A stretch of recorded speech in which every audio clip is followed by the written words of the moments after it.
Buenas tardes a todos y bienvenidos a este Ateneo. Es una satisfacción el poder recibir en este acto de presentación de los trabajos fin de grado a todos los alumnos brillantes que han destacado por su excelencia académica.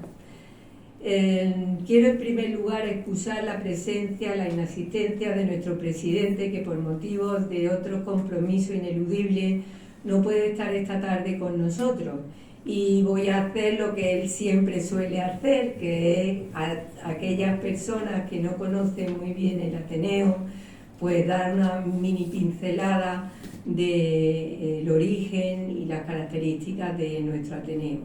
El Ateneo de Cádiz se fundó en el año 1858, es el segundo Ateneo más antiguo de España después del de Madrid y el primero en Andalucía. Nosotros llevamos a cabo múltiples actividades culturales, científicas, literarias, de todo tipo de arte a lo largo de toda la semana. Prácticamente hay 3 o 4 actividades a lo largo de la semana que son organizadas, y Diego Jiménez, el vicepresidente, el que lleva a cabo también la agenda cultural. Y entonces, pues también aparte de todas estas actividades culturales y además de los premios a la excelencia académica, tenemos otros 2 premios muy significativos, que son los Gaditanos del Año en distintas ramas de humanidades, de arte, de deporte, de música, etcétera, y luego el Drago de Oro, que se entrega a personas ilustres, no solamente de nuestro ámbito, sino a nivel nacional. Por ejemplo, Arzuaga fue uno de los premiados, al principio, hace ya unos años, desde los primeros momentos, Adolfo Suárez, en fin, muchas personalidades distinguidas. Y uno de los premios de los cuales nosotros estamos muy orgullosos es del premio a la excelencia académica. Estos premios surgen de un convenio que hay establecido entre el Ateneo y la universidad, una cátedra Ateneo-Universidad, que intenta premiar los egresados más destacados en las distintas ramas, tanto filosofía, filología, medicina, enfermería, ingeniería, derecho, en fin, todas las ramas. Y este año, además, con la salvedad de que no solamente hemos tenido en cuenta el expediente académico, sino otra serie de méritos importantes que creemos que son de relevancia para todos los estudiantes que pasan a través de la universidad, como son el que hayan tenido alguna estancia, el que hagan algún tipo de actividad de gestión en la universidad, de voluntariado. Es decir, como visteis, en la base de la convocatoria había otros parámetros que se valoraban además del expediente académico. Y estamos muy satisfechos porque realmente, como dice el premio, soy excelente no solamente académicamente, sino en toda vuestra formación y como persona. Ayer empezaron, como sabéis, uno de los requisitos era presentar un trabajo fin de grado dentro de esta convocatoria. Ayer comenzaron, hubo 3 exposiciones que fueron muy brillantes y después un debate que tuvimos, y hoy es el segundo día, que hay otras 3 presentaciones. Yo no quiero extenderme más porque vosotros sois los protagonistas realmente esta tarde. Simplemente vamos a comenzar y voy a dar la presentación a la primera exponente, que es Marina Eiriz Zarazaga.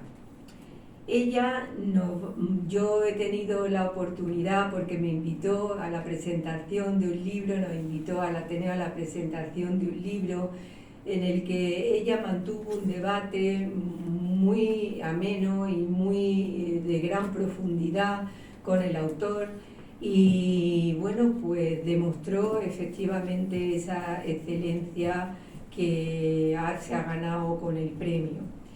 Además, siendo una alumna como es de don José Maestre, no podía ser menos, a quien le damos esta tarde también la bienvenida a esta casa. Bueno, pues Marina nos va a hablar sobre la raíz negra y flor blanca, tradición clásica y contemporaneidad desde el universo discursivo de Eugenio Cosiu. Pues nada, Marina, cuando quieras puedes subir, tienes la palabra.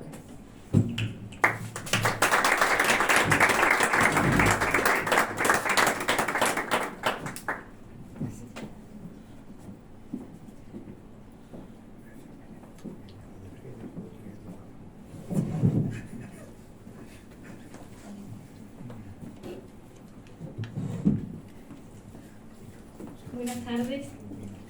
Muchas gracias a la Cátedra del Ateneo y de la Universidad de Cádiz, a la directora de la cátedra, Amelia Rodríguez, por honrarme con su reconocimiento, que me ofrece la oportunidad de intervenir hoy en esta sede del Ateneo de Cádiz, con más de un siglo y medio de solera a sus espaldas.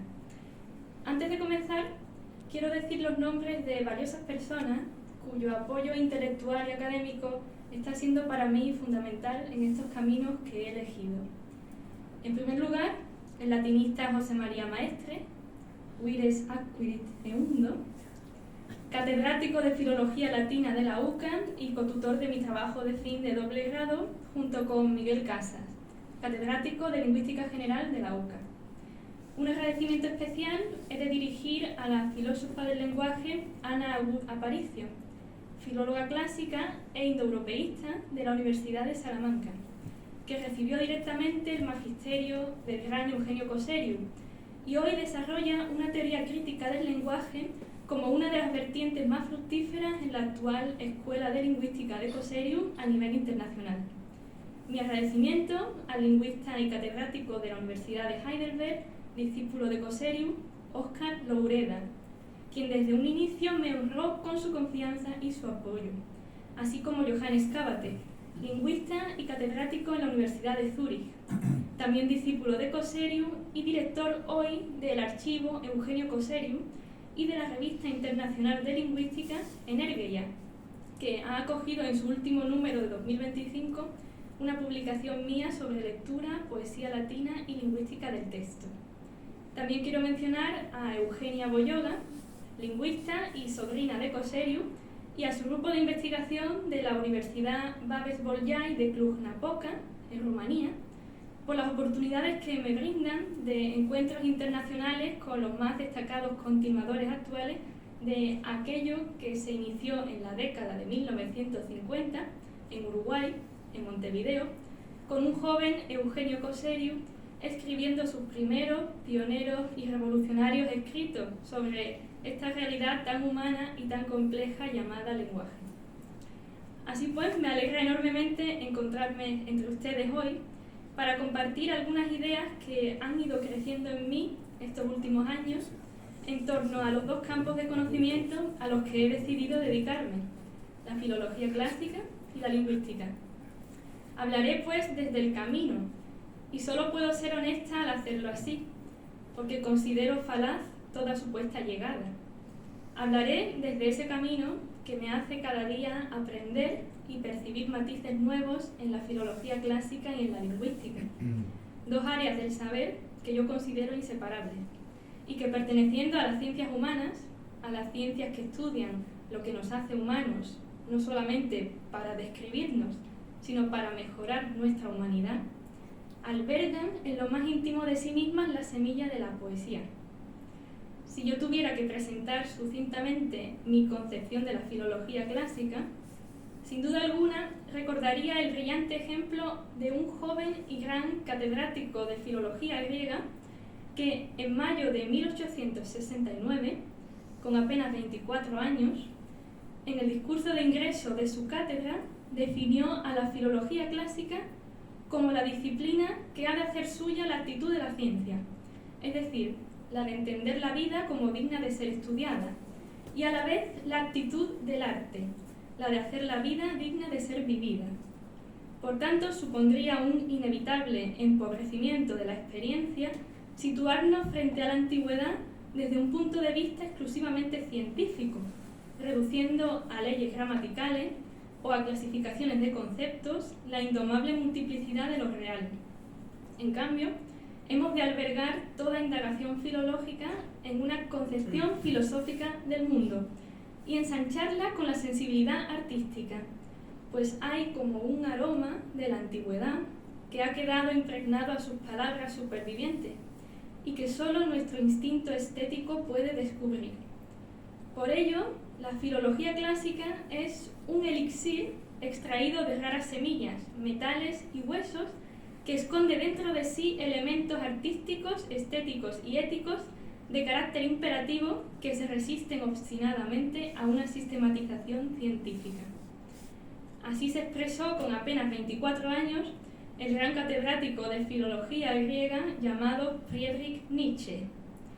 Y al expresarse así, sin duda puso en práctica una palabra griega muy antigua, la parresía, la valentía de tomar la palabra para decir la verdad, valentía necesaria para conseguir esa igualdad de palabra llamada isegoría, uno de los pilares de la antigua democracia ateniense, que, por cierto, demostraron no respetar a algunos de los filólogos que, en supuesta defensa de los ideales de siempre, convirtieron sus argumentos en armas arrojadizas contra Nietzsche y contra el espíritu artístico que su sensibilidad había descubierto en la filología. El mito de Procusto habita entre nosotros, en nosotros, pues siempre hay algún posadero dispuesto a mutilar las piernas que sobrepasan la corta medida del lecho establecido y a constreñir los horizontes que rebasan el término medio, así llamado, la áurea mediocritas. Sin embargo, no lograron anular ese elixir que Nietzsche logró destilar de la filología clásica. Si he de referirme ahora a mi concepción de la lingüística, a la llamada ciencia del lenguaje, que a través del lenguaje busca comprender el lenguaje mismo, entonces me percato de que el incentivo de su estudio anida para mí en la contradicción misma que lo impulsa.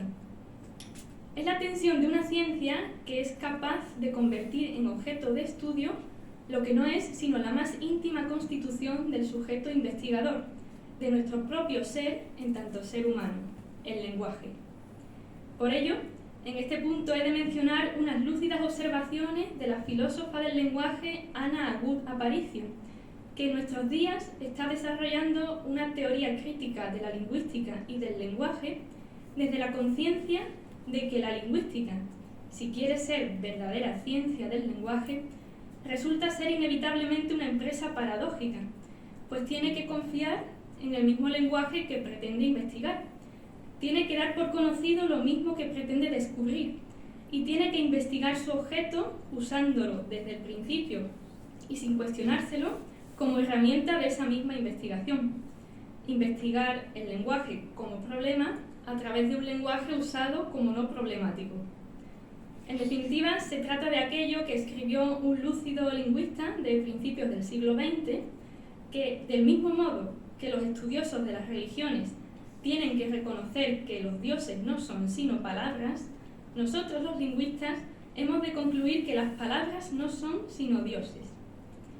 Ante esta confianza de la lingüística en los dioses de las palabras, la teoría crítica de Ana Agut repite a conciencia la antigua máxima griega «Gnosis avton», «Noscete ipsum», «Conócete a ti mismo», y por ello la considero el desarrollo más fructífero y necesario para la actualidad de la ciencia del lenguaje, porque en una época como la nuestra, amenazada como nunca por la automatización de la expresión y el adormecimiento de nuestra inteligencia y sensibilidad, y por todas las respuestas autoritarias e intransigentes que este letargo acepta, puede haber algo más vital, entonces, algo que nos importe más a cada uno de nosotros, que reflexionar críticamente sobre nuestras palabras y cultivar con esmero nuestro lenguaje, para no dejar que a través de nuestras frases, como por boca de ventrílocuo, hable la inercia de los intereses más ajenos a nuestra voluntad.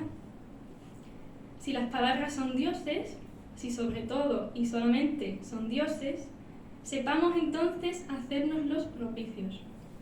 Sin ir más lejos, en la propia palabra del Ateneo habita la diosa Atenea desde tiempo atrás, y en Cádiz al menos desde 1858. La diosa del ingenio y de la sabiduría, que fue especialmente la protectora de la inteligencia de uno de los más sugerentes héroes de nuestra tradición, Odiseo, el héroe del regreso a Ítaca. Si menciono a Odiseo, es porque todo lo anterior me lleva ahora a naufragar en una de sus islas, y sobre la arena blanca una flor se mece en la risa, una flor que ha brotado de esa semilla de ciencia y de arte que guarda en sí la filología clásica, como decía Nietzsche, y una flor que al arrancarla revela la paradoja que la nutre, como a la lingüística, pues el blanco de sus pétalos nunca pareció preludiar el negro de sus raíces. El lenguaje luminoso de su superficie parecía encubrir las incertidumbres de sus abismos. De negra raíz, rise, es la palabra griega que en sus propias letras parece ya un enredo de raíces, y así lo he intentado yo representar en este dibujo. Y de flor blanca, anthos, la palabra griega que he trazado en sus pétalos. Con la ortografía de la lengua del Egeo, imagino a la planta maravillosa que crece en los versos de Homero, y que solo Hermes arrancó de raíz para Odiseo, a modo de amuleto protector contra las pócimas de la hechicera Circe. Una planta que los dioses llamaban Moli, permaneciendo para los mortales en el anonimato de lo desconocido. Una planta, por tanto, que vive en la tensión del lenguaje, entre el blanco y el negro, entre la ciencia y el arte, entre el lenguaje que se investiga y el lenguaje que se es, entre lo que se simula conocer y lo que se sabe a escondidas que se ignora, y también entre la novedad y la tradición. Los dioses habitan en las palabras, sí, y por ello podríamos decir que al desenraizar la planta Moli, Hermes realizó el primer acto conocido de hermenéutica, el primer gesto hacia la actividad de interpretar. Herminevo sigue llamándose en la lengua griega de hoy, como si nos indicara que toda interpretación, herminía, y toda comprensión ha de moverse en esa difícil tensión de los contrarios, o mejor dicho, de lo que solo en su apariencia son contrarios, pues nutren la existencia de una misma planta. Así pues, para atender a este lenguaje nuestro de raíz negra y flor blanca, para intentar desenraizarlo de las arenas de la inercia y convertirlo en nuestro antídoto, trayéndolo al primer plano de la conciencia, nos percatamos entonces de que un lenguaje así humanamente concebido requiere de nosotros una labor hermenéutica. Todo lo dicho nos lleva a desembocar, entonces, junto a un gran intelectual de la segunda mitad del pasado siglo, que desarrolló una magna teoría del lenguaje en un continuo diálogo entre las raíces de la tradición y las flores de la novedad, y que no se limitó a expresar sus hallazgos en el aséptico lenguaje científico o académico. Antes bien, fue muy consciente el gran lingüista Eugenio Coseriu de esa semilla artística que anida en los saberes de humanidades y que es preciso cultivar con esmero, pues de lo contrario proliferarán los parterres de flores marchitas. Frente a este peligro, que es el peligro de renunciar al asombro, Eugenio Coseriu supo que no podía elaborar una lingüística que entendiera el lenguaje como un código de signos y reglas de combinación, o como una capacidad generativa de producir infinitas oraciones en base a un software mental, o como un inocente instrumento de transmisión de un mensaje codificado por un emisor y decodificado por un receptor a través de un canal de información. No, la ciencia del lenguaje no puede perder ese impulso que consigue hacer del lenguaje la cima más elevada del arte.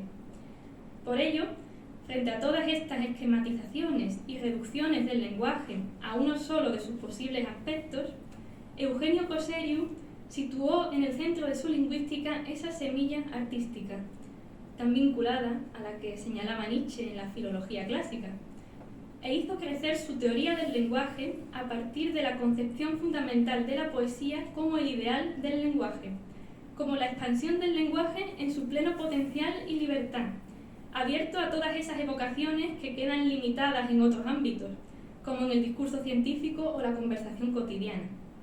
Aquí, el lenguaje se limita a un medio de comunicación y restringe así sus íntimas posibilidades de hacernos ver más allá, por una asociación súbita de ideas, de iluminarnos una parcela de la realidad, hasta entonces en sombra. Es decir, en la lingüística de Cosseriu, la poesía ya no es un uso especial del lenguaje, que se desvía del lenguaje corriente. Antes bien, es el lenguaje corriente el que se desvía de la plenitud de la poesía, que si bien no es la norma en términos puramente cuantitativos o estadísticos, sí es la poesía lo normal del lenguaje en cuanto que responde a su esencia creadora, de la que se desvían otros usos menos creadores y más limitados. Cosseriu, pues, se niega a considerar normal lo que realmente es una reducción, por mucho que esta reducción gane en mayoría. Ya dejó escrito George Orwell que la sensatez no puede medirse por estadísticas. Quien no distingue, confunde, repetía Cosseriu, y para no confundirnos es preciso distinguir con justicia entre norma estadística y norma esencial, porque la plenitud, aunque minoritaria, ha de considerarse la norma, y toda estrechez, aunque mayoritaria, no es sino una automatización de esa posibilidad de ensanchar nuestro lenguaje y nuestro espíritu. La poesía, por tanto, muy lejos de definirse como un discurso en verso o clasificarse en el ámbito literario, recupera en cambio su sentido etimológico griego de poiesis, creación, y es por ello la capacidad imaginativa común a todo ser humano. Porque, como escribió nuestro lingüista, y quiero decir ahora en femenino, palabras que demasiadas veces solo escuchamos en masculino, la filósofa y la científica crean su lenguaje al igual que la oradora y la poeta.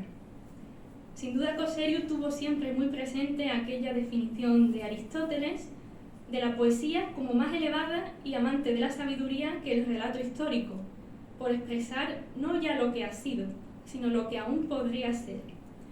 Es aquí donde la estética da la mano a la ética, en la lingüística de Cosseriu, quien identificó en la poesía la dignidad del lenguaje y a la vez la dignidad del ser humano. Una dignidad que se cumple cuando somos conscientes de que todo conocimiento es vano si primero no lo sentimos como un descubrimiento personal. Ya en el banquete de Platón, Sócrates nos advirtió de que el conocimiento no es un líquido que se pueda verter desde la cabeza más llena a la más vacía. Ha de ser un cultivo decidido y propio. Y esto, en definitiva, es lo que nos transmite Cosseriu en toda su lingüística, al situar en su centro esa capacidad creadora del lenguaje, es decir, nuestra capacidad de imaginar, de pensar y de sentir distinto, la capacidad de la posibilidad. De nuevo, la flor de lo que ahora es esconde las raíces de lo que podría ser, raíces oscuras, sinuosas, bien ancladas a la tierra. Es precisa toda la fuerza de un Dios para llegar a ellas. Pero, ¿qué son nuestras palabras, sino dioses? Cultivémoslas para que sean propicias. Muchas gracias.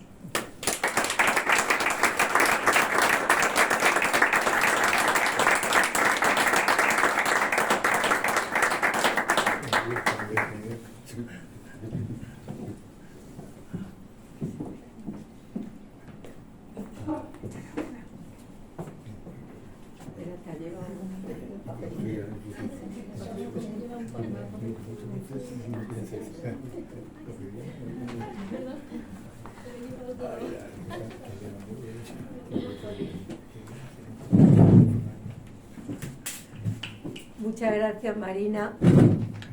Muchas gracias, Marina, por tu brillante presentación, que luego si hay alguien que quiera comentar o debatir algo, pues lo haremos al final de la exposición.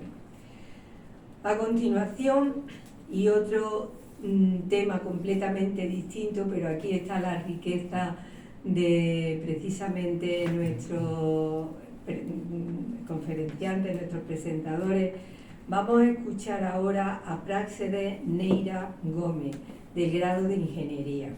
Él nos va a hablar sobre el diseño, desarrollo e implantación del software e integración para el control del movimiento, visión artificial, reconocimiento de voz, sensado táctil y IMG para prótesis de manos robótica para niños. Un tema muy interesante que seguro Práxedes nos va, aunque seamos neófitos en el tema, seguro que nos va a resultar de gran interés. Pues cuando quiera, Práxedes.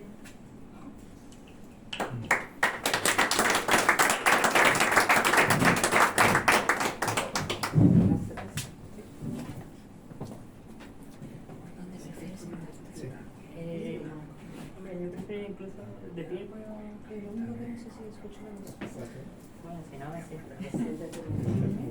así puedo aquí mejor. Yo creo que lo escuchamos, ¿no? Sí. Si habla un poquito alto. Sí, pero es que salga. Si me pongo así, Sí. y hablo alto, me escucháis. Perfecto. Perfecto. Vale. Pues buenas tardes a todos. Yo soy Práxedes, como ya han comentado. Y en este caso voy a presentar Bueno, en primer lugar, muchas gracias por el recibimiento y por el reconocimiento. Y en este caso voy a presentar un trabajo un poco distinto a lo que ha presentado la compañera, que está enfocado en la parte de ingeniería, concretamente en informática, ¿no? Yo soy de la parte, dentro de ingeniería informática, de ingeniería de computadores, que es como la parte más física de toda la informática. La parte que se encarga de leer sensórica, de redes de ordenadores, de mover motores en general, ¿no? Y lo que voy a presentar es lo que ya han comentado, todo el diseño, desarrollo e implementación de todo el software de integración para control de movimientos, sensado táctil, visión artificial, etcétera, de una mano robótica, pero específicamente una prótesis de mano robótica para niños que o bien tienen una malformación o bien tienen una mano amputada.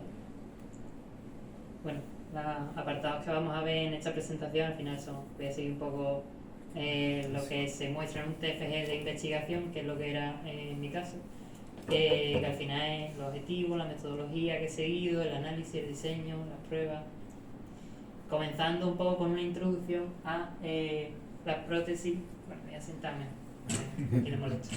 Las prótesis infantiles.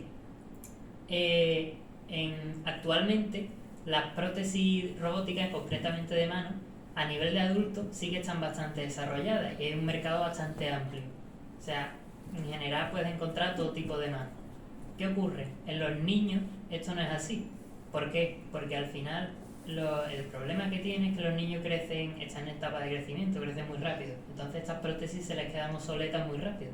Entonces no hay un mercado tan amplio ni hay un interés tan grande en desarrollar prótesis avanzadas como si lo hay para los adultos. Entonces, de esta necesidad que ahora contaré, pues surge nuestra idea, ¿no? de desarrollar esta mano. Aún así, ¿no? Contamos con varios modelos. Yo aquí he puesto dos, uno bastante más simple, que creo que es el que se usa incluso en el Hospital Puerta del Mar, de aquí de Cádiz, el que se usa, que es el que veis aquí a mi izquierda, a vuestra derecha, que simplemente se coloca en la amputación y con un pequeño ganchito que tiene, simplemente hace como una pinza, cierra y abre, nada más. Y aquí a vuestra izquierda tenéis el Hero Arm, que es uno de los modelos más avanzados, pero que aún así cosas tan simples como podría ser sensado de tacto y retroalimentación del mismo no dispone de ello. O sea, un niño no puede saber si está tocando algo o no, simplemente se tiene que fiar de lo que la mano esté haciendo. Entonces, de todas estas necesidades, pues surge nuestra idea de realizar este proyecto, ¿no? Para ello no partimos del cero, sino que partimos de una mano previa que ya se ha estado desarrollando en el laboratorio de robótica de la Escuela Superior de Ingeniería desde hace ya bastantes años, en los que había muchos otros TFG que se han dedicado a hacer partes individuales de una mano. Por ejemplo, una persona se dedicó a hacer el sensado del tacto, otra persona se dedicó a hacer el movimiento de los motores que iban a mover cada uno de los dedos, otra persona el reconocimiento de voz, pero eran trabajos completamente diferentes y que no tenían ningún tipo de relación entre ellos más allá de se iba a utilizar en la mano robótica. Entonces, ¿qué hicimos nosotros? pues vamos a partir de todo este trabajo previo que ya han hecho todos los compañeros y vamos a desarrollar una integración de todo esto, pero una integración a todos los niveles, tanto software, que es de lo que yo me encargué, como hardware y mecánica, que es de lo que se encargan otros dos compañeros míos, uno del grado de electrónica industrial y otro de mecánica, que gran parte del trabajo, como ya iréis viendo, es de agradecer a ellos porque hicimos un trabajo genial entre los tres y constante ponernos de acuerdo en mil cosas que eran complicadas, ¿no? Entonces, como ya digo, aquí había muchos de distintos elementos y nosotros nos encargamos, entre objetivos del trabajo, ¿no? de estudiar todos estos trabajos previos, aprovecharlo, ¿no? Tirarlo a la basura y decir, vamos a empezar nosotros de cero, ¿no? Vamos a aprovechar lo que ya han hecho otros compañeros y vamos a intentar aprender de ello y mejorarlo. Entonces, aparte de todos los objetivos típicos de, bueno, estudiar los trabajos previos, desarrollar comunicaciones, diseñar toda la integración entre los elementos, como objetivo final importante teníamos esta integración completa de cada uno de los elementos para que trabajaran entre ellos de manera colaborativa, de tal forma que tuviéramos el funcionamiento, emulásemos el funcionamiento de una mano real. Y este es el objetivo que queríamos cumplir al final de todo, ¿no? Para ello la metodología que seguimos fue una metodología incremental por prototipo, ya que teníamos un problema, y es que a nivel hardware, que a nivel físico, mi compañero de electrónica tenía que desarrollar una PCB que se llama, que es como una placa de circuito impreso donde iban a estar todos los componentes puestos. ¿Qué pasa? Esto él lo diseña, pero esto se manda a fabricar a Alemania, a China si es más barato, pero dentro de todo es muy caro desarrollar. Entonces solo teníamos una bala, por así decirlo, de si él falla, ¿qué hacemos, no? Hay un problema. Tanto si él falla como yo, por supuesto, también. Entonces, ¿qué hicimos? Pues, seguir una metodología por prototipo que se basaba básicamente en hacer pequeños prototipos de cada uno de estos elementos, de cada uno de estos subsistemas que estábamos comentando. Aquí se ven algunos de nuestros inicios, para ir probando cada cosa individualmente. Y en el momento en el que cada cosa sabíamos que ya funcionaba, pasábamos a integrarlo y a que trabajaran entre ellos. Y cuando ya todo en conjunto funcionaba, ya mandábamos a pedir esta placa que ya enseñaré al final, y nos quedó muy guay. Y esa fue la metodología que seguimos. En cuanto a los subsistemas que ya he dicho que parto de varios trabajos anteriores y todos los subsistemas que forman esta prótesis robótica son 6. En primer lugar, el control de motores, que lo que se utiliza es para mover cada uno de los dedos que va a tener la mano. Luego tenemos también el reconocimiento de voz. Algo también importante de este trabajo es que como una prótesis para niños, tampoco podemos tener los mismos objetivos que tenemos para unos adultos. Es decir, un niño tiene que ver la prótesis y decir, qué guay, ¿no? Tengo una mano robótica. Y nuestro objetivo siempre decíamos en el laboratorio, que el niño vaya al colegio y los demás niños digan, ostras, yo también quiero tener uno, ¿no? Entonces por eso le integramos cosas que aparte de interesantes, creíamos y que nos iban a servir a nosotros para aprender mucho, al niño le iban a gustar. ¿Cuál es una de estas cosas? Por ejemplo, el reconocimiento de voz. Ahora comentaré más en detalle, pero tenemos un reconocimiento de voz que si el niño dice números, la mano se va a mover de una forma o de otra. Esto se puede extender, lo hemos hecho con números, pero se puede extender luego a 1000 cosas, ¿no? Como he dicho también, súper importante el sensor de tacto, que es prácticamente inexistente en las manos infantiles y que nosotros vemos que es imprescindible. Reconocimiento de objetos, la mano tiene una pequeña camarita que puede reconocer objetos y también moverse en base a lo que reconozca. Sensado electromiográfico y la retroalimentación del tacto, que también, para quien no sepa qué es la electromiografía, medicina se usa para reconoce los impulsos eléctricos que tenemos en el antebrazo, la diferencia de potencial que producen los músculos y los nervios cuando contraemos la mano, y en base a eso nosotros con inteligencia artificial lo que hacemos es reconocer esos impulsos eléctricos y reconocer qué está haciendo con la mano una persona. Gracias a eso podemos tener funcionamiento real de una mano, es decir, si el niño, aunque tenga la mano amputada, mueve los músculos como si estuviera cerrando, la mano realmente se va a cerrar, porque claro, si no tenemos esto, la mano como tal no tiene mucho sentido, ¿no? Al final se va a mover en cosas predefinidas, pero no va a ir más allá. Y como última característica lúdica, pues iluminación RGB. Iba a tener lucecitas de bastantes colores, iba a tener también salida de audio, se puede poner incluso música, ¿no? Aunque eso ahora mismo no está metido para que... Pero tiene también unos sonidos que si me da tiempo y me lo permite, al final pondré un pequeño vídeo que hice de la demostración de cómo funcionaba, que se ve el sonido que tiene y tal. Bueno, a nivel de la arquitectura del sistema, pues como se ve aquí, esto es a muy alto nivel para que se entienda fácilmente, ¿no?, por todo tipo de personas. Tenemos en la parte central una Raspberry Pi. Una Raspberry Pi no es más que un ordenador en miniatura. Es de este tamaño, más o menos, y lo que nos va a permitir es hacer esa colaboración entre cada uno de los demás elementos. Es como nuestro cerebro central que se va a encargar de coordinar todo y comunicar toda la información de un sitio a otro. Luego, arriba a la izquierda tenéis un pequeño sensor que es lo que nos va a permitir sensar ese tacto. A continuación lo que hay es un motor, que cada dedo tiene su motor propio, la cámara que comentaba antes para reconocimiento de objetos, la iluminación LED y el altavoz para el sonido y las luces, un micrófono, que este no es, puse un ejemplo, pero bueno, es un micrófono que es que prácticamente ni se ve, por eso puse este ejemplo. Y el brazalete, que es el brazalete que se va a usar para la electromiografía que el niño se va a tener que poner. De todos estos elementos, como ya he dicho anteriormente, 3 de ellos tienen inteligencia artificial, tanto la cámara como el micrófono para el reconocimiento de voz y el brazalete para la electromiografía. Y esto sería ya la arquitectura más aún con mucho más detalle, ¿no? No me voy a parar tampoco mucho más a mí aquí porque creo que tampoco tiene mucho sentido, pero bueno, para que se vea que esto al final, cada subsistema es uno de esos bloques que hemos puesto. También, que no he comentado, se ven los iconos de cada subsistema para que a lo largo de la presentación puedan ustedes reconocer de qué estoy hablando si en algún momento no me siguen o lo que sea. Y pues como ya digo, es mucho más complejo y cada subsistema es un mundo y ha nacido de un TFG. Y como elemento central, como ya digo, pues la Raspberry, que lo que va a hacer es comunicar todo esto, ¿no? Ahora voy a ir al apartado de explicar un poco cómo funciona cada uno de estos subsistemas. Pues bueno, en primer lugar, para los motores que se van a encargar de mover los dedos, lo que tienen es un motor de corriente continua y un potenciómetro. Que esto lo que nos va a permitir es saber en qué posición está cada dedo en cada momento, para saber en qué nivel de giro, en qué grado de giro está el motor. Entonces el motor, con la información que le diga a nuestro cerebro central, va a decidir si abrir un dedo, cerrar un dedo, varios, pararlo, etc. Para el reconocimiento de voz, esto es bastante complejo a nivel informático, pero a muy alto nivel lo que se basa es, nosotros vamos a tener una interfaz de 3 botones y una de ellos lo que va a hacer es iniciar el reconocimiento de voz. Se va a iluminar un LED un segundo y el niño va a poder decir un número, del 1 al 5 en este caso. En base al número que diga, la mano se va a mover de una forma o de otra. Cuando digo siempre de una forma o de otra, siempre me refiero a tipos de agarre, porque al final es lo importante.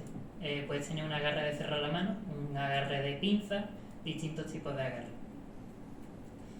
Para el sensado de tacto, antes he enseñado arriba a la izquierda un sensor que era como cuadradito negro. Eso es lo que es un sensor capacitivo. Para quien no lo sepa, un sensor capacitivo es, a nivel electrónico, un condensador. Un condensador no son más que 2 placas conductoras separadas por un dieléctrico, que es un material aislante, y lo que hace este elemento electrónico es almacenar energía eléctrica, en estas 2 placas conductoras. En función de lo cerca o lo lejos que estén estas placas entre sí, almacenará más o menos energía. Nosotros lo que hacemos es medir eso, medir cuánta energía, cuánta capacidad, que se le llama, tiene este sensor. Y sabiendo la capacidad, sabemos cómo de lejos o de cerca están estas placas entre sí. Por lo tanto, sabemos si se está presionando y si está ocurriendo tacto en ese momento. Como curiosidad también, aquí se ven estos sensores, ¿no? O sea, sí, estos sensores capacitivos, estos también surgen de otro TFM, de otro compañero, que son sensores impresos en 3D. O sea, se pueden hacer en 10 minutos, tienen los sensores hechos en una impresora 3D. Su TFS se basó en esto, ¿no? En hacer todo este diseño aditivo para la mano. Para el tacto aquí, principalmente, lo importante es mostrar esta imagen, ¿no? Que aquí tenemos una especie de prototipo de dedo que también está impreso en 3D. Y en la punta del dedo es donde se pondría ese sensor, que ahí hay uno, pero de otro tipo, en este caso de resina, por eso es como transparente. Para el reconocimiento de objetos, esta Raspberry, nuestro ordenador central, tiene una pequeña camarita. Esta camarita lo que nos va a permitir es reconocer, va a tomar imágenes de las que luego reconoceremos los objetos, con un framework que se llama OpenCV, que lo que usa es por debajo una red neuronal, al fin y al cabo. Y como ya digo, el funcionamiento de esto será un poco como el reconocimiento de voz. Pulsaremos un botón y la cámara tendrá que estar dirigida a algún sitio y se va a reconocer el objeto que haya en ese momento. Y ya en base a esto pues se moverá la mano como deba de moverse. Y finalmente tenemos aquí el sensado MG, electromiográfico. Este es el brazalete que he enseñado anteriormente. Y lo importante de aquí también es que este brazalete, en cada uno de los elementos que se pone alrededor del antebrazo, tiene un pequeño motor vibrador soldado. Este motor vibrador lo que nos va a permitir es esa retroalimentación del tacto. Es decir, si uno de los sensores que he mostrado anteriormente se toca, se pulsa, hay tacto en definitiva, estos motores van a vibrar para que el niño sepa que efectivamente está tocando algo. Y depende del sensor, es decir, del dedo que esté tocando, van a vibrar unos motores u otros, y también con una intensidad distinta en función de si está apretando mucho o poco. Y ya por último de todos estos elementos, pues como ya he dicho, nuestra Raspberry Pi, que es nuestro ordenador central, que es lo que va a coordinar todo. Y el funcionamiento genérico de la mano, tal y como está ahora, es 3 modos de funcionamiento. Tenemos 3 botones, que cada uno de ellos nos va a activar un modo. Los 3 modos funcionan igual, entonces está habilitado tanto el mover la mano con sus motores como el sensar el tacto y parar los motores cuando sea necesario. La diferencia de ello es cuál de los subsistemas de inteligencia artificial usa, es decir, si va a usar la cámara, si va a usar el reconocimiento de voz o si va a usar el brazalete electromiográfico. Simplemente el botón que se pulse, pues se recabará información de uno de estos elementos y en base a esa información se moverá la mano. De todo este trabajo, lo que quiero recargar también, como era sobre todo de integración y de mejora, es toda esta mejora, ¿no? Y posteriormente innovación que hemos realizado. A nivel de mejora, lo más importante es la precisión que hemos conseguido en cada uno de sus sistemas. Ya partía de trabajos anteriores, pero estos trabajos se han mejorado mucho, tenían deficiencias, tenían pequeños funcionamientos que no iban bien del todo, que no se adaptaban al entorno, y todo esto se ha arreglado. También se ha conseguido mucha precisión en los modelos de inteligencia artificial. Al final estos modelos se entrenan con unos datos. Se ha conseguido en muchos de ellos mejorar la precisión de ellos para que reconozcan de mejor manera cualquier tipo de voz, en el caso del reconocimiento de voz, cualquier objeto, en el caso de los objetos, etc. Y en cuanto a la innovación, que aquí es una parte, yo creo que de lo más importante del trabajo, es el agarre adaptativo. ¿Qué es el agarre adaptativo? Pues no es más que una colaboración entre el control de los motores para mover los dedos y el sensado del tacto. ¿Para qué? Como ya he dicho, nosotros lo que vamos a hacer distintos tipos de agarre. Es decir, si el niño, por ejemplo, dice el número 2, pues eso va a hacer un tipo de agarre. Por ejemplo, cerrar la mano. ¿Qué pasa? Lo que se tenía antes eran posiciones predefinidas. Es decir, si yo quería cerrar la mano, a lo mejor la cerraba hasta aquí. ¿Qué pasa? A lo mejor con esto, yo siempre el ejemplo que pongo es, puedo coger esta botella. Pero ¿qué pasa si un niño quiere coger una botella de las que son para niños que son más pequeñitas, más chiquititas? Esa posición ya no vale, porque la botella quedaría holgada en la mano. Entonces nosotros, aprovechándonos de este sensado de tacto, lo que hacemos es que la mano lo que va a hacer es cerrarse hasta que los dedos detecten que hay tacto. Eso también es una medida de seguridad. Porque al fin y al cabo, si una persona toca a otra y empieza a apretar, depende del brazo, ¿no?, de la persona, puede apretar y... Entonces, gracias a esto, en el momento en que se detecta tacto de alguno de los dedos, ese dedo, o la mano completa, se para. Entonces tenemos un agarre completamente adaptativo en el que simplemente definimos qué tipo de agarre se va a hacer y que es válido para cualquier tipo de objeto. Es decir, si yo quiero coger una botella, pues lo que voy a hacer es cerrar la mano y da igual el diámetro de la botella, que se va a coger bien. Y si lo que quiero hacer es coger, no sé, un lápiz, pues si quiero coger un lápiz, un rotulador, pues también se va a cerrar los dedos en pinza hasta que detecten tacto. Aparte, también, otro elemento importante es que hemos conseguido programación inalámbrica. Tú al final, cada vez que vas a querer programar la mano, por lo general siempre se coge un cable, enchufas a la mano y cualquier actualización o mejora o corrección se hace. Nosotros hemos conseguido hacerlo de manera inalámbrica, conectándonos a este ordenador central sin necesidad de cable, sin nada. De tal manera que si se quisieran hacer actualizaciones en un futuro, es que no haría falta ni estar físicamente, ¿no? Y bueno, aquí, a nivel de hardware, a nivel de electrónica, esto es el mérito completo de mi compañero de electrónica, que lo hizo para su TFG. Arriba tenemos cómo teníamos la mano de la que partíamos, y aquí abajo tenemos todos esos elementos mejorados también en parte, ya están integrados aquí. O sea, ya no están desperdigados, ya no tenemos una mano desperdigada con un distinto elemento suelto, ya tenemos todo ahí metido. Y esto, aunque pueda parecer grande, esto tiene el tamaño y la forma de la palma de un niño de entre 9 y 10 años. O sea, esta placa que veis aquí es a lo mejor de este tamaño. ¿Para qué creamos esto? Para que luego en el armazón, en la parte mecánica de la mano, todo estuviera dentro metido y no hubiera elementos por fuera que se salieran y tal. Como ya digo, esto es mérito de mi compañero. Aquí tengo cómo montamos la demostración para defensar el trabajo, ¿no? Aquí podéis decir, bueno, es que aquí sigue habiendo 1000 elementos por fuera. Realmente no. Realmente arriba está el brazalete, que eso obviamente sí que tiene que ir por fuera, porque se lo tiene que poner el niño. Las luces del altavoz irían por fuera del armazón, eso también, pero irían ya integrados en el propio armazón mecánico. Luego un poquito más abajo están los botones y una pantallita. Estos serían los motores, que ahora van por fuera, pero en el momento en el que esté diseñado, porque eso es algo que no he comentado, todavía no está diseñada del todo la parte mecánica, por eso no hay una mano como tal. Sí que es funcional, y por eso está esto montado, para demostrar que era funcional, pero no hay una mano. Entonces, en el momento en el que exista, estos motores se van a meter en ese armazón mecánico y listo. Nos olvidaríamos se integrarían perfectamente. Y abajo los sensores capacitivos para el tacto. Aquí ya mi trabajo, que parece menos vistoso, que es la parte de integración software, ¿no? Al final yo lo que hice fue, para cada uno de estos elementos, diseñar clases, que es como se llama en informática, en la programación orientada a objetos, para controlar cada uno de estos subsistemas, de tal manera que si se quería actualizar o mejorar alguno de ellos, fuera totalmente independiente de los demás y la mano siguiera funcionando sin ningún tipo de problema. Entonces todo el diseño de esta arquitectura software sí que ya fue trabajo mío, que es lo principal, ¿no? Y aquí pasamos al apartado de prueba, y os voy a enseñar un poco algunos de los montajes que hacíamos con nuestros Frankenstein, que le llamábamos nosotros, ¿no? Que eran estos prototipos previa a tener el diseño de la PCB final, que era tan cara, ¿no? Aquí hacíamos nuestras pruebas individuales, en este caso para el control de los motores, aquí para el sensor del tacto con nuestro dedo impreso en 3D y distintos sensores, aquí para el reconocimiento de voz, donde se puede ver, en este caso en esa decimal, cuando decíamos 1, pues que se reconocía como 1, que es 0x11, como está codificado internamente, 0x19 para el 2, 1D para el 3, etc. Es decir, que iba funcionando, ¿no? Aquí, esta ya foto también es importante, porque aquí ya se ve cómo se coloca ese brazalete EMG, ese brazalete electromiográfico, de esta manera.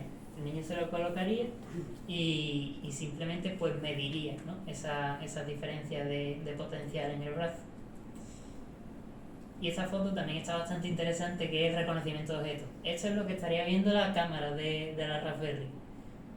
Aquí lo enfocamos hacia un punto donde había varios objetos en el laboratorio, y ahí se ve cómo reconoce que hay una televisión, cómo hay otra televisión que es un monitor, ¿no? Al fin y al cabo detrás, cómo hay una taza en medio, y además de cada una de ellas la probabilidad con la que cree el modelo que es efectivamente ese objeto y que no se está equivocando. Entonces, de todos los objetos que detecta, ella se queda, o el modelo se queda, con el de mayor probabilidad, en este caso con la taza.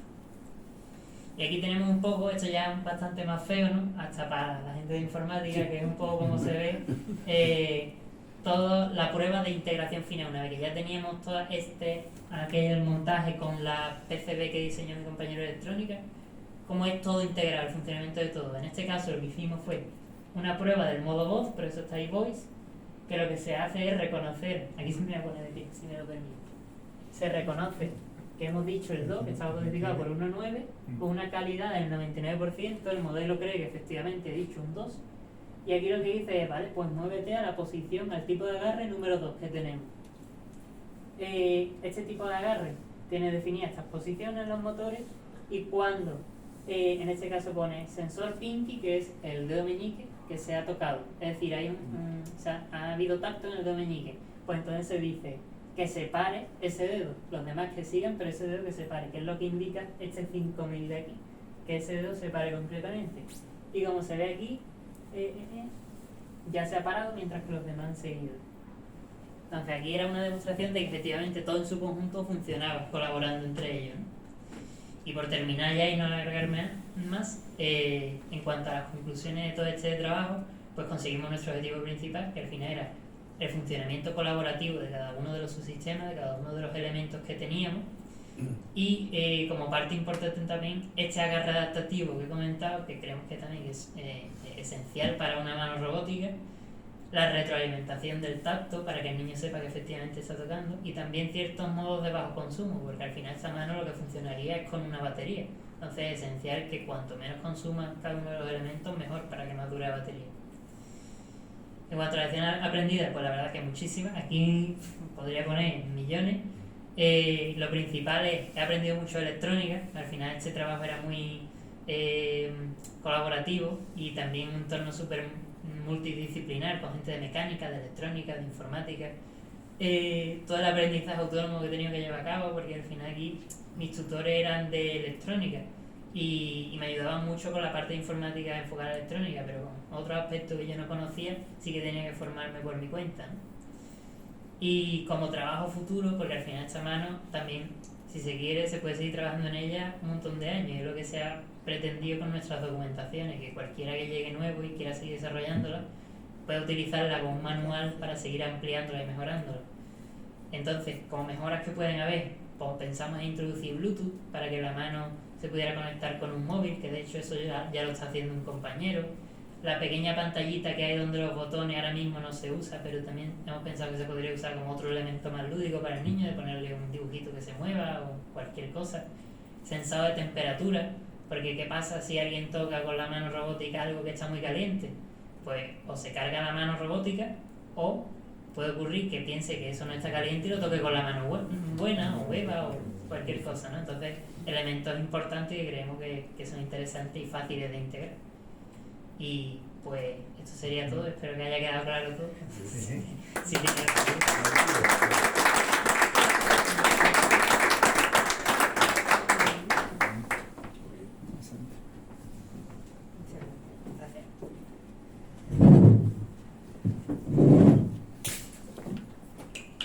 Bueno, Praxedes, muchas gracias por tu presentación.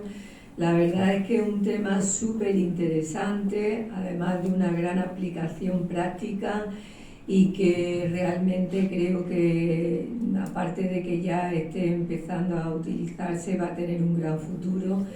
Y entonces te agradecemos. Luego, si hay un poquito de tiempo, alguien que quiera comentar algo, pero enhorabuena por el trabajo tan brillante que has realizado.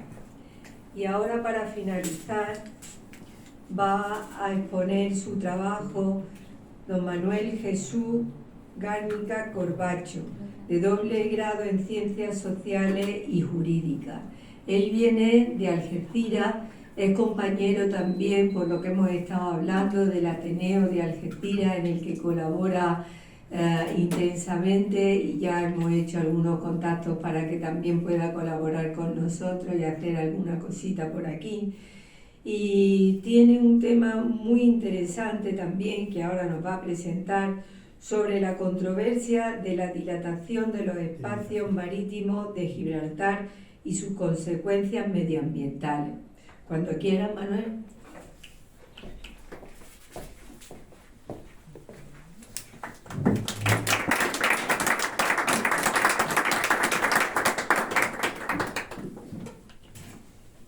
Buenas tardes a todos y a todos, compañeros ateneístas, ¿no? Para mí es un orgullo estar aquí, venir también desde el Ateneo de Algeciras, y venir a otro Ateneo, pues para mí es como estar en la casa. Y bueno, lo primero, es un placer presentaros este trabajo que me ha abierto muchas puertas. Ahora mismo me encuentro trabajando en la Fundación Campus Tecnológico de Algeciras, que es una entidad vinculada a la Universidad de Cádiz, y esas puertas se me abrieron gracias a este trabajo.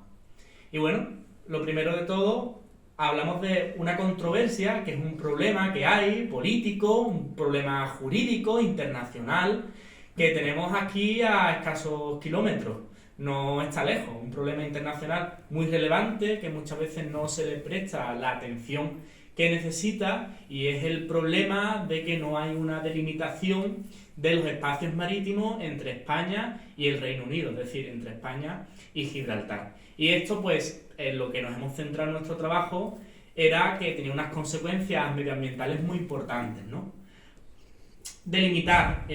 ¿Por qué hablamos de un problema como la delimitación? Porque hace falta, si vemos la definición que nos da la RAE, determinar o fijar con precisión los límites de algo. En este caso, delimitar o determinar con precisión los límites de las fronteras marítimas, tanto de España como de Gibraltar. Voy a ser breve porque estamos todos muy cansados.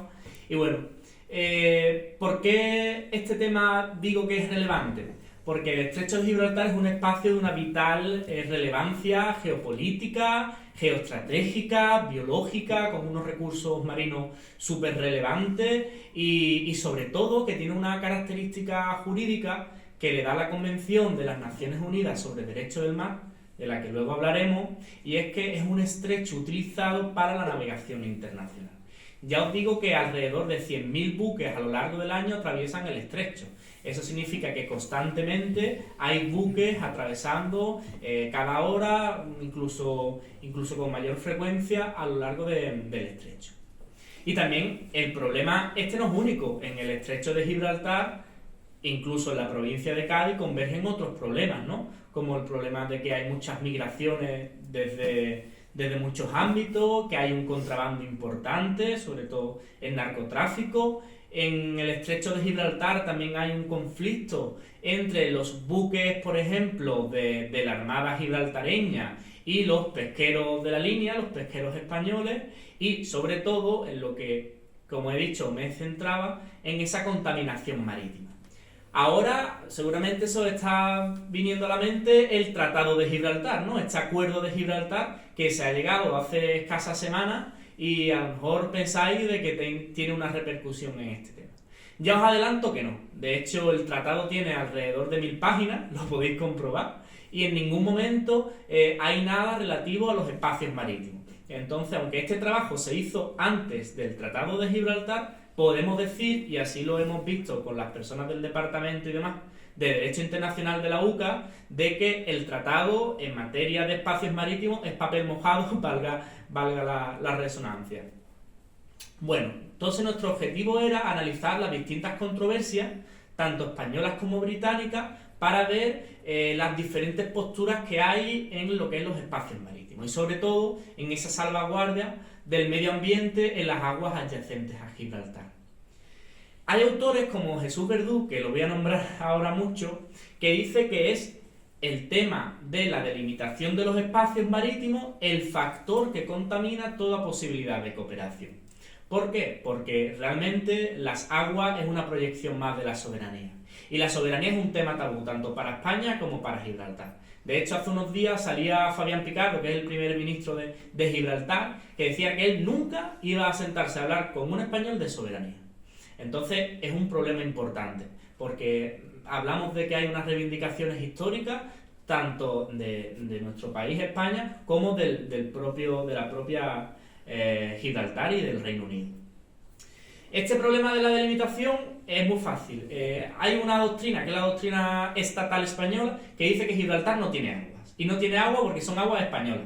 Y son aguas españolas porque ellos hacen una interpretación del Tratado de Utrecht que habla que no se ceden unas aguas en este tratado y que por lo tanto hay una costa seca para el Reino Unido.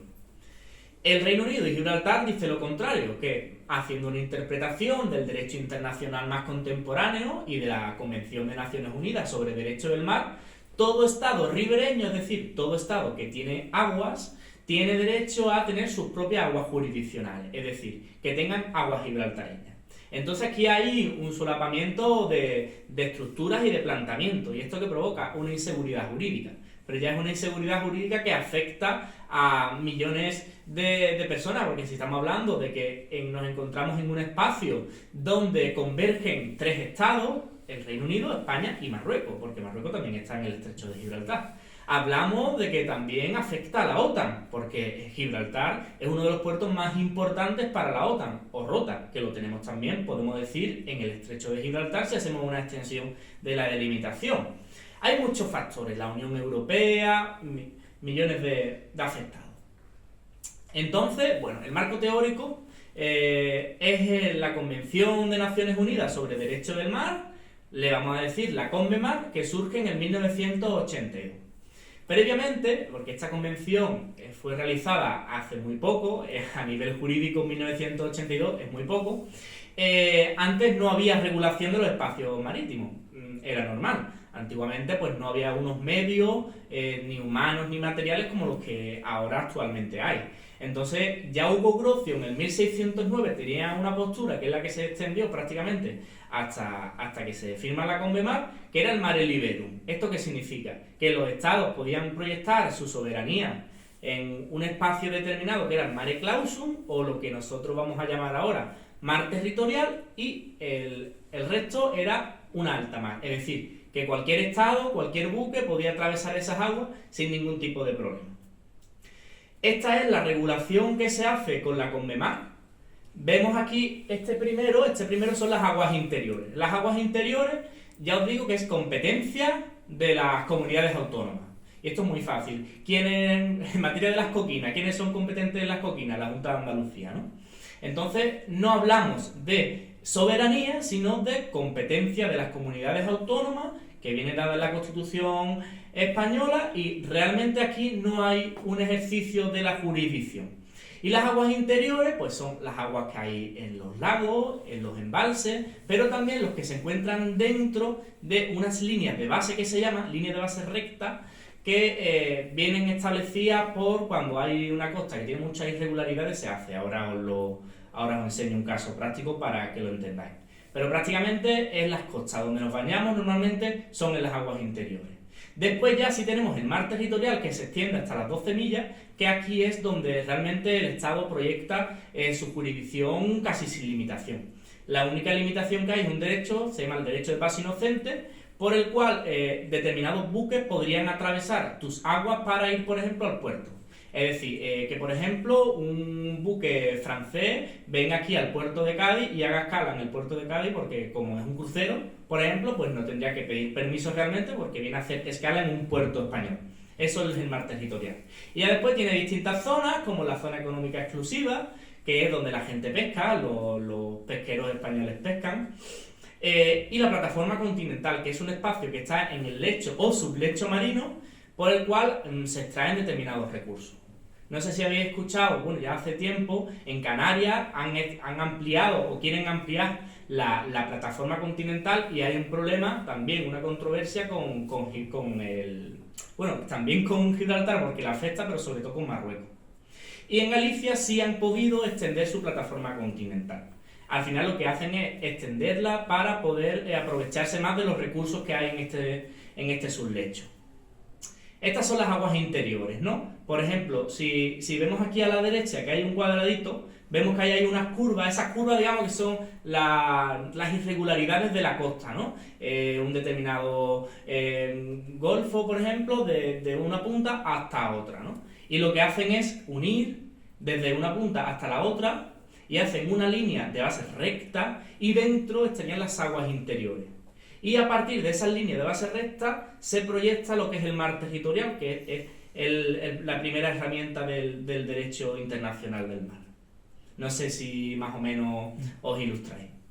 ¿Qué pasa? Pues ya tenemos aquí un problema, y es que en la Ley 10/1977, todavía ni siquiera se había aprobado la Constitución, se establece el mar territorial de España, y da la casualidad que en todos los lugares de la costa española establecen las líneas de base recta, menos en la bahía de Algeciras. ¿Esto qué es? Pues al final es una presunción tácita de España de decir, ojo, ahí está Gibraltar, no podemos, porque perfectamente podrían haber cogido desde el punto, digamos, no sé si conocéis Algeciras, desde la ensenada de Getares hasta lo que es la punta de Europa de Gibraltar, y haber cercado aquí la bahía de Algeciras, y la bahía de Algeciras sería aguas interiores, como es la bahía de Cádiz. Pues no, esto no se hizo. ¿Por qué? Porque tenían, digamos, miedo de provocar un conflicto internacional con Gibraltar. Hablábamos de que el estrecho es un estrecho utilizado para la navegación internacional, que esto es una calificación que da la Convención de Naciones Unidas de Derecho del Mar, y lo que significa es que cualquier buque puede atravesar el estrecho de Gibraltar sin darle ningún tipo de respuesta, ni de aviso, ni a España, ni a Marruecos, ni al Reino Unido. Por ejemplo, un submarino nuclear de Rusia que atraviese el estrecho de Gibraltar, pues no es necesario que esté emergido. Por ejemplo, si pasase por la bahía de Cádiz, sí tendría que estar emergido, pero por el estrecho no. ¿Y esto qué provoca? Pues sobre todo un clima de conflicto y de incertidumbre muy grande, sobre todo cuando no hay un plan de emergencia nuclear, ni en el campo de Gibraltar, ni en la bahía de Cádiz, ni en ningún lugar de la zona. Y si tenemos que hay buques nucleares, submarinos nucleares, que son muy peligrosos, sobre todo porque en Gibraltar hacen escala muchos submarinos nucleares para ser reparados. Entonces, si van a hacer escala para ser reparados, es que se encuentran en un mal estado. Y esto es un problema, ¿no? Las características de la bahía de Algeciras, bueno, aquí la tenéis, no voy a extenderme porque es lo que he estado comentando.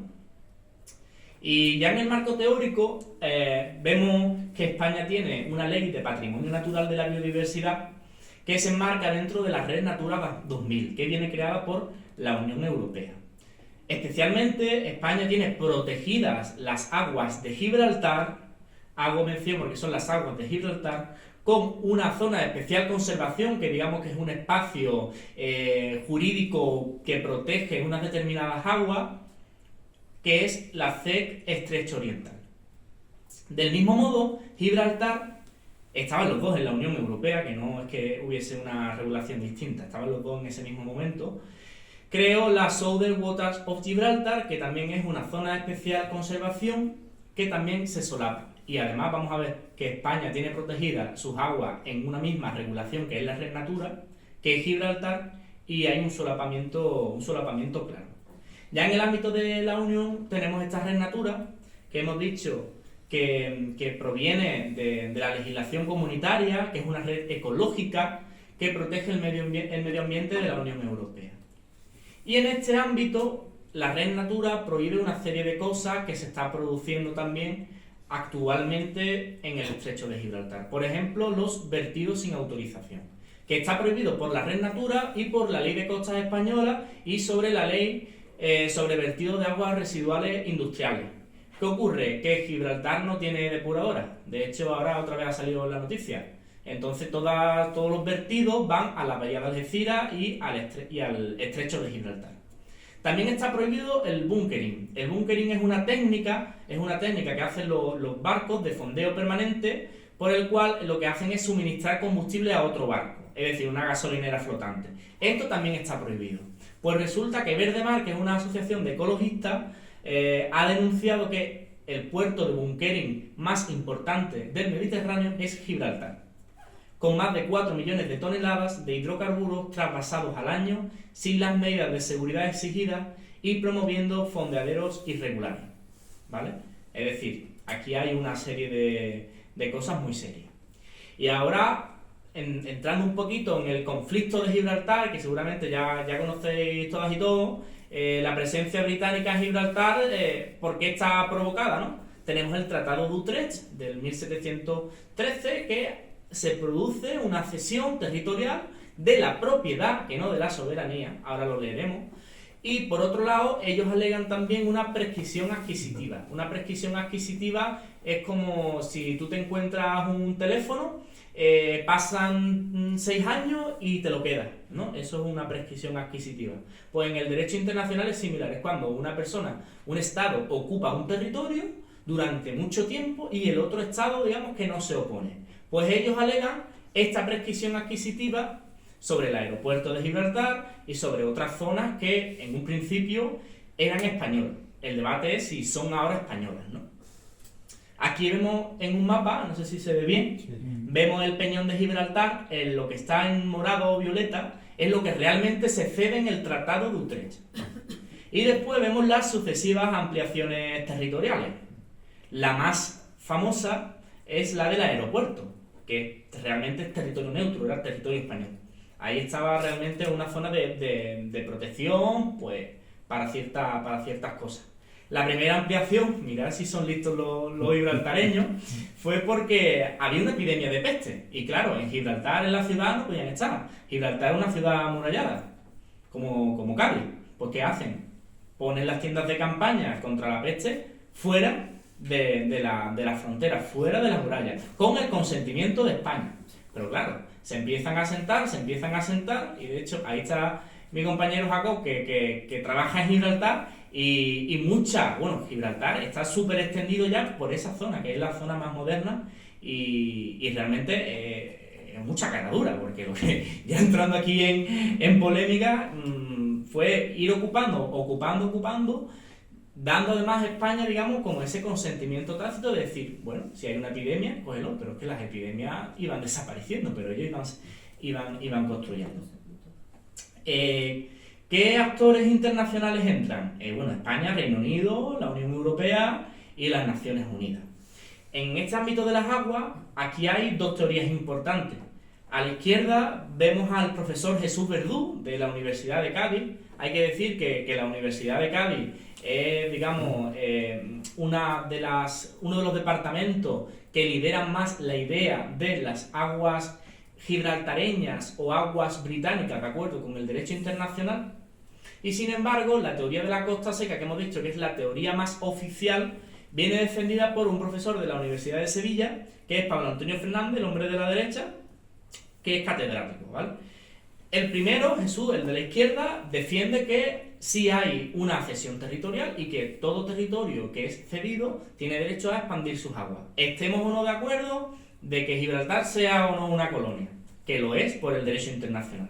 Pero eso no quita que un territorio, aunque esté ocupado, pueda tener derecho a su mar territorial, ¿no? Entonces dice que Gibraltar sí tiene aguas jurisdiccionales.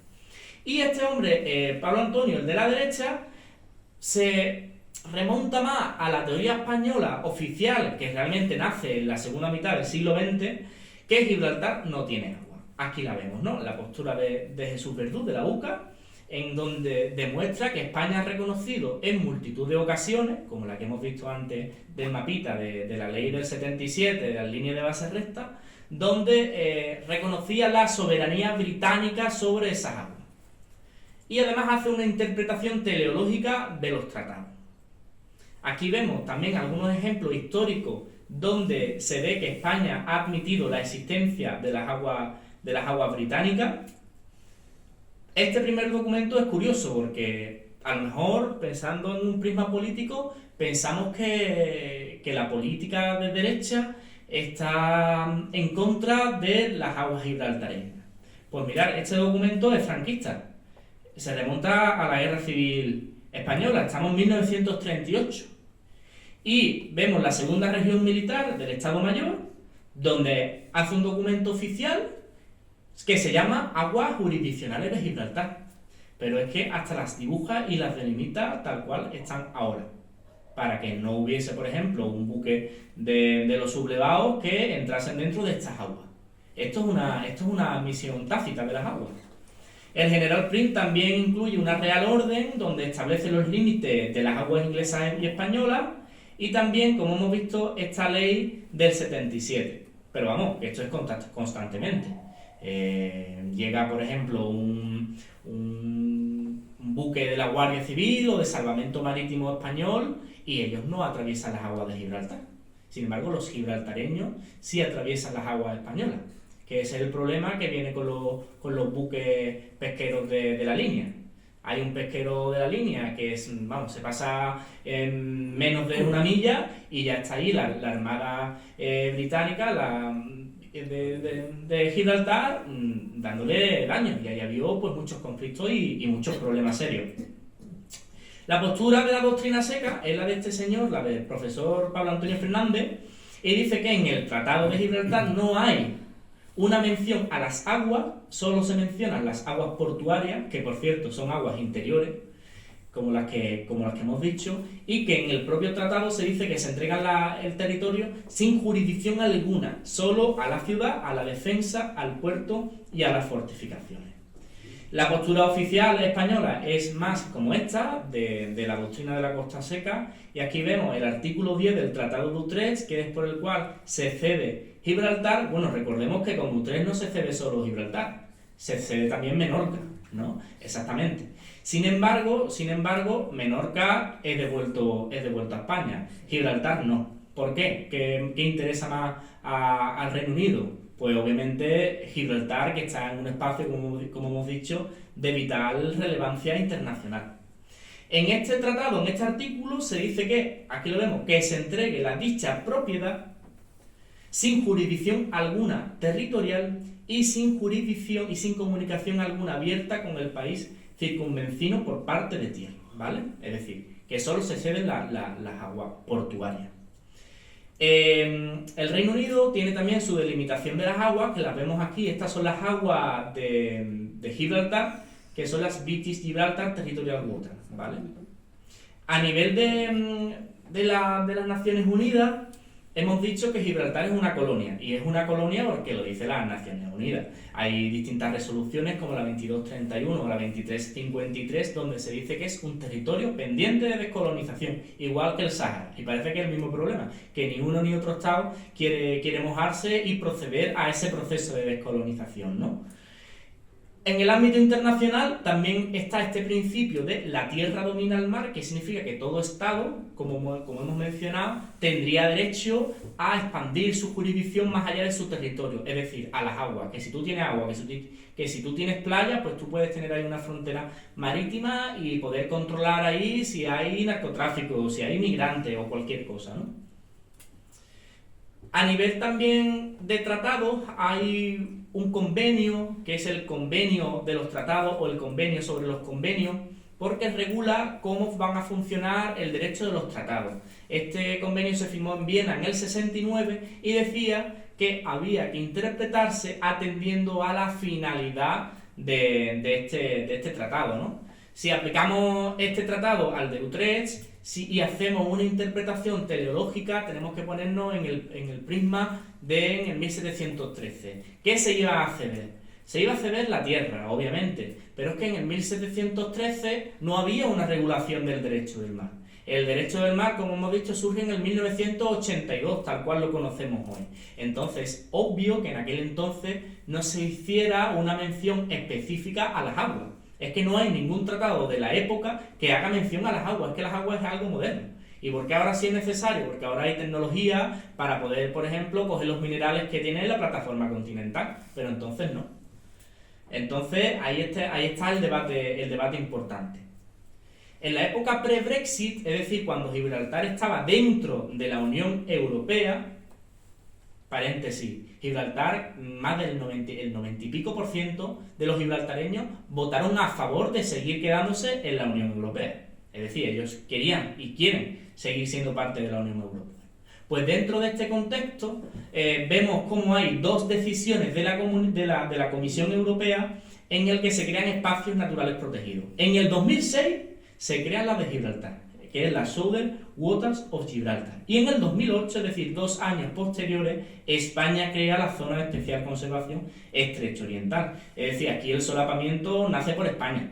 Hay 2 espacios naturales protegidos, pero la culpa del segundo es de España.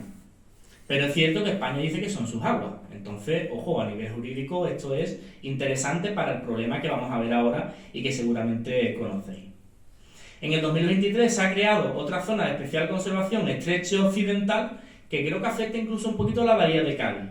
Se llama Estrecho Occidental, pero realmente no tiene nada que ver con el oriental. Realmente no hay ninguna unión, están en la otra punta. El Estrecho Occidental se encuentra más en esta parte más de Tarifa, lo que es Zahara, incluso la bahía de Cádiz, pero en el Estrecho muy poquito. La Red Natura crea esta zona de espacio de especial conservación Estrecho Oriental, que son estas. Estas son las aguas que están protegidas por España, las aguas del FEC Estrecho Oriental del 2008. Vemos aquí que afecta a todas las aguas de Gibraltar y a la parte de la playa de Levante que se llama de la línea de la Concepción, que está encima de los rellenos Edge Sites, que hablaremos ahora, seguramente lo conozcáis. Pues esto es una regulación española que protege las aguas que hay aquí. ¿Y aquí qué hay? Pues hay muchos cetáceos, hay muchas tortugas, hay muchas algas no las algas invasoras que tenemos en las costas de Cádiz, sino algas muy útiles y necesarias para la flora y la fauna del estrecho. Y vemos que estas son las aguas, las que están en rojo, protegidas por los espacios marinos de Gibraltar. Entonces vemos que gran parte, por no decir la mayoría de las aguas de Gibraltar, están también protegidas por las aguas españolas. Si se va de la Unión Europea, ¿qué pasa? ¿Se sigue aplicando, por ejemplo, la zona de especial conservación creada por el Reino Unido? Pues sí, porque aunque tú te vayas de la Unión Europea no significa que te vayas de toda la legislación. Si tú has aprobado una ley, porque una directiva lo que te hace es obligarte a aprobar una ley, esa ley se sigue aprobando hasta que tú no la derogas. Esto es lo que está pasando en el Reino Unido. Entonces, se está aplicando como Retained European Union Law o Legislation, ¿vale?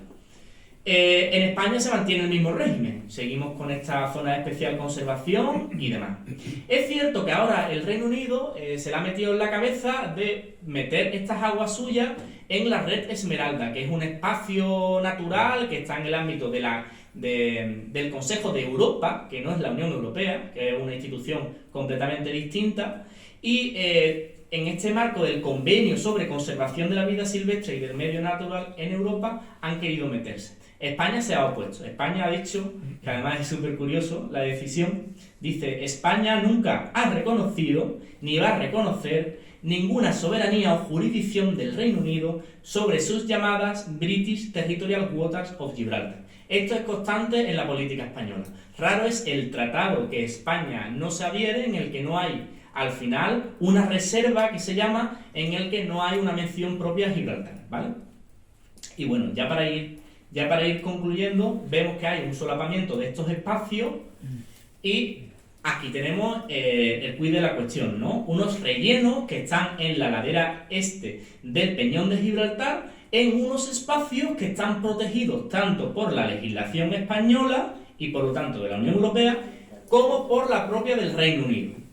Esto está además en una zona en conflicto, porque hablamos de que España considera que las aguas son suyas y Gibraltar considera que son suyas. Pues resulta que esta gente de Gibraltar están construyendo una macrourbanización de lujo en esta parte sin ningún tipo de consentimiento de las autoridades españolas, ni de la Junta de Andalucía ni nada. Lo curioso es que son las empresas españolas las que se están enriqueciendo de esto, porque viene, por ejemplo, de minas de Casares y demás, las piedras en los que se están rellenando los buques, ¿no? Es decir, por un lado hay un enriquecimiento de España por sus empresas, como por parte del Reino Unido, que es el que está invirtiendo en este proyecto. Pero aquí hay una oposición importante, que es la que están haciendo los colectivos ecologistas. Verdemar Ecologistas en Acción es que ha presentado hasta una denuncia en el juzgado, y hasta la Fiscalía ya ha empezado a denunciar y se ha personado como acusación del Ministerio Público, porque consideran que hay un presunto delito contra el medio ambiente, porque estamos hablando de que es un espacio natural, la zona de especial conservación, protegida por la legislación española. Pero claro, si hablamos de que hay dos legislaciones, dos ámbitos, ¿qué pasa? ¿Cuál es el órgano responsable? Pues curiosamente, esta imagen es generada por IA, en el que vemos ahí a Picardo con Pedro Sánchez echándose la bola uno a otro de quién es el culpable penalmente. ¿Es el Estado español? ¿Es el Estado gibraltareño? Aquí está el problema. Es un conflicto importante. Yo, si me mojo, diría que España tiene derecho a proyectar sus aguas sobre unos determinados territorios, que serían los territorios, digamos, de prescripción adquisitiva, la zona del aeropuerto, incluso esta zona en la que se están produciendo esto, porque no pertenecen a la ciudad de Gibraltar. Lo que se cedió con el Tratado de Utrecht fue la ciudad de Gibraltar. Entonces, esa sería mi postura. Hay otros que piensan lo contrario y que España tiene toda la competencia, o algunos que dicen que no, que España no tiene ninguna competencia y que toda es del Reino Unido. El caso es que el artículo 319 del Código Penal tipifica como delito la construcción o edificación no autorizadas en lugares que tengan legal o administrativamente, como es el caso, reconocido su valor paisajístico, ecológico, artístico, histórico o cultural. Y tiene penas de prisión de 1 año y 6 meses a 4 años a quienes promovieran, construyeran o a los técnicos directos que llevasen a cabo estas obras. Es decir, el debate está servido. Ya os dejo a ustedes debatir y decidir si el culpable es España, si el culpable es el Reino Unido, o son los dos, o son la Unión Europea. Como hemos dicho, el Tratado de Gibraltar no sirve para nada, a nivel medioambiental incluso se dice que es un retroceso. El Tratado de Gibraltar está muy bien porque establece la libre circulación de personas y de mercancías. Pero bueno, y después hay que ver, porque habría que debatir ahí muy bien de cómo se va a producir esa libre circulación. Pero a nivel medioambiental es un retroceso. Y eso lo dicen todos los expertos en derecho internacional. Yo no soy experto.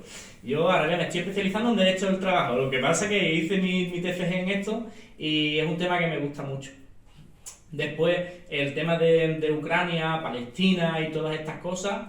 Hemos dicho que es relevante el estrecho de Gibraltar porque pasan, como hemos dicho, submarinos nucleares. Hay constantes denuncias, tanto sociales como ecologistas, pero hablamos de que sigue sin existir este plan de emergencia nuclear. Para concluir, primero, que las disputas y controversias siguen vigentes. La segunda conclusión, discrepo porque, como ya te digo, hice esto antes del tratado, yo ponía que había una prioridad actual en la protección y cooperación medioambiental. Ahora creo que no. Que ahora mismo la prioridad que tienen los dos actores es la libre circulación de personas y de mercancías. Pero de medio ambiente no. Nada de nada, al revés, que vamos en retroceso. La tercera conclusión es que la legislación británica se sigue aplicando en el ámbito de la Unión Europea como un Retained European Union Law. Y finalmente, perdonadme por mi inglés, que es pésimo, y finalmente la relevancia geopolítica del Peñón y del Estrecho de Gibraltar en un contexto internacional en el que cada vez hay más violencia, parece que estamos en una escalada armamentística, y en recalcar esa necesidad de un plan de emergencia nuclear. Y sin nada más, pues muchas gracias por vuestra atención y espero que os haya parecido útil e interesante.